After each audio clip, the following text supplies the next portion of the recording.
Clefable talking this episode? No. Just no. No. Absolutely not.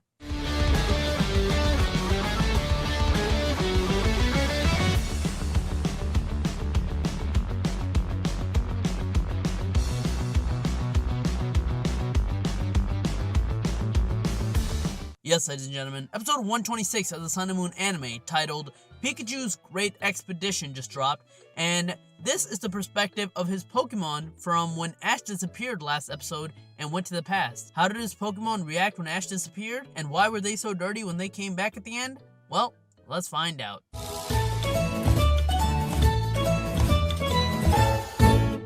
The episode begins with a recap from last episode showing Ash disappearing due to Celebi before returning. But, like Ash asked last episode, what happened to his Pokemon while he was gone to make them so dirty? To see that, we rewind to the same scene as last episode, where Ash has his Torracat use Fire Blast and Lycanroc use Stone Edge as he's training for the Pokemon League, which creates a massive explosion, causing Celebi to take him and Torracat back in time. After the explosion, the other Pokemon from his team, namely Meltan, Pikachu, Lycanroc, and Rowlet, search around for him, but he's not there in the field. Also, for this episode, the narrator is speaking on behalf of the Pokemon, so we can hear them, okay? After the explosion, we hear Pikachu say to the other Pokemon that he can't find Ash, and him and the other Pokemon start calling out for Ash. They walk along the forest looking for him when Rowlet smacks a tree because he isn't paying attention. Rotom's also calling out to Ash, and so are Lycanroc and Pikachu. After a bit, though, they see something in the tall grass walking along with Ash's hat, and go after it, thinking it might be Ash. Going after the hat, Pikachu and Lycanroc jump on this thing, thinking that there's Ash, but it turns out to just be a Sudowoodo who happened to have Ash's hat on. Pikachu then says that they must not be in the forest and must have gone home or is with his friends, and asks Rowlet what he thinks, but Rowlet is sleeping. Pikachu smacks Rowlet's snot with his Iron Tail and wakes him up. Lycanroc then tells Pikachu that maybe they're in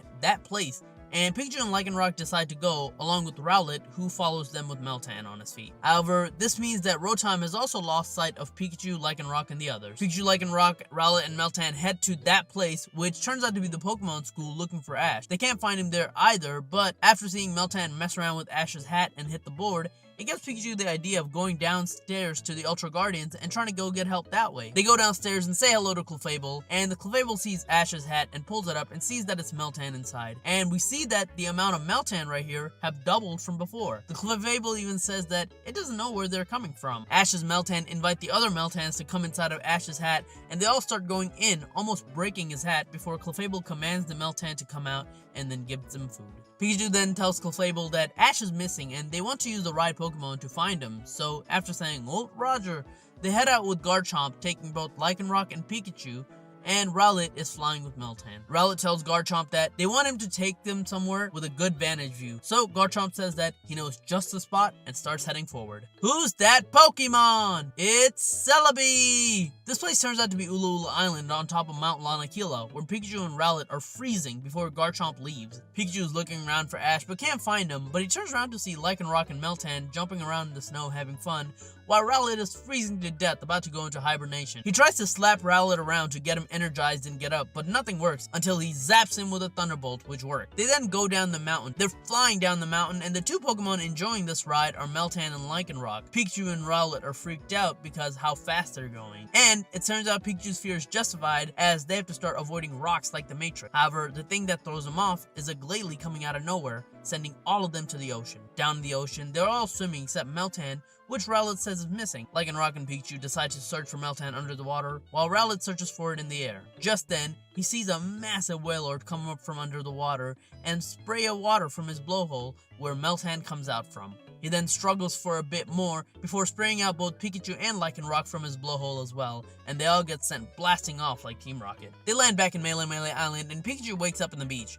He sees that Ash's hat is there and tries to get it, but it's going away from him. We then see that it's a Crabrawler with Ash's hat on its back. Pikachu calls out to it and says that that's Ash's hat, and the Crabrawler says that, "No, now it's my shelter," and lunges at Pikachu, and they start fighting for it. Pikachu's using Iron Tail, and Crabrawler's using some like Power Up Punch or Crab Hammer, I couldn't really tell. They fight like duelers running across the water with swords before coming back to the beach with the hat standing in the middle. They stare down each other before Meltan just comes in and takes the hat away from the middle. Crabrawler chases down the Meltan and grabs the hat from him, but then Meltan gets upset and uses Flash Cannon on the Crabrawler, KOing it. Pikachu then says to Meltan, "That was awesome," and Rowlet and Lycanroc catch up with him. Pikachu says that, "Oh man, that's exhausted and hungry looking for Ash," and the others say the same, as Meltan is eating some cans. But as they're on the floor, Lycanroc smells some berries in the tree, and they all rush towards it, climbing up a massive rock and pushing each other off a tree where the berry is. Ultimately though, no one's successful in getting the berry, and it takes Meltan,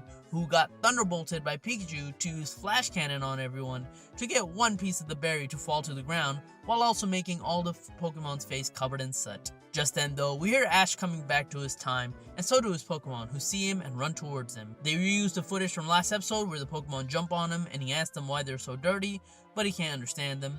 They walk through the beach back home, and that's the end of the episode. The after credits scene for this episode is Ash and Pokemon sleeping while Celebi flies across the sky.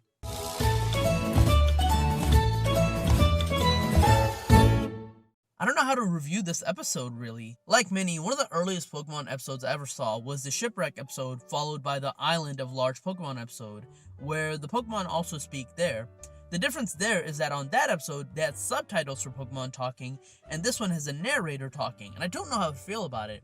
Obviously, I understand that you don't want to have your audience just read subtitles the entire time. That's not why you watch the show. And the other episode did have humans, so they could contribute to the talking.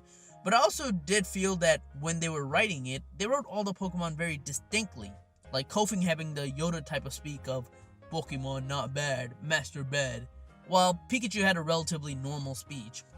They do this here with the narrator as well, or at least they try, giving each Pokemon a distinct voice and a way of talking, but it just doesn't come out right. I just don't know what it is. I think it's the fact that we have a human translating Pokemon that's weird to me. At least when Meowth does it, you know that it's a Pokemon translating another Pokemon, so it doesn't feel as weird.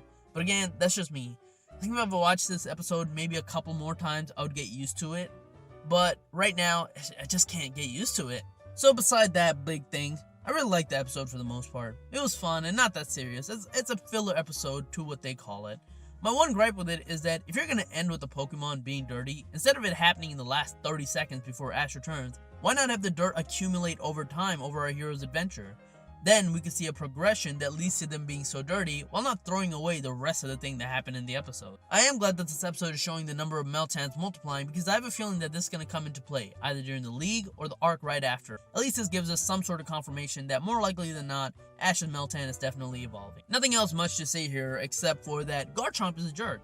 Why did he think that Ash would be in another island if they disappeared in Melee? But again, Pikachu just said that take them to a vantage point, so maybe he didn't just clue them in properly. But besides that, it's a fun episode. I've always said before that I like the episodes where the Pokemon are the star, not the humans. So, you know, for me, this is going to be a plus. And even though I said earlier that this is kind of a filler episode, I still think it's worth watching, even just for the fact that hearing the humans translate the Pokemon. Internally, in my head, I was screaming when this happened, and it took me till almost the end of the episode to kind of get used to it.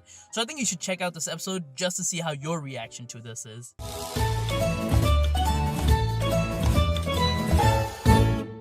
The next episode is going to be about Lily's Magearnia, and it seems like Gladion will also be involved in it. I'm not going to say much. Again, I don't really pay attention to the episode previews that much anymore. I just look for the basic things because it seems like I'm able to tell exactly what's going to happen in the episodes just by looking at the preview. I guess the question is going to be, will Lily get the Magearnia next episode? Who knows? I guess we'll have to find out. But anyways, that's it for my Pokemon Sun and Moon episode 126 review. Thank you so much for watching. If you like this video, hit the like button, share this video, and be on the lookout for my video about Ash's Pokemon that I believe should have evolved. I'm currently editing that video, so if you're interested in that, consider subscribing. And that's it. You can follow me on Twitter at TheRealPdGaming, and I will talk to you guys later. Peace.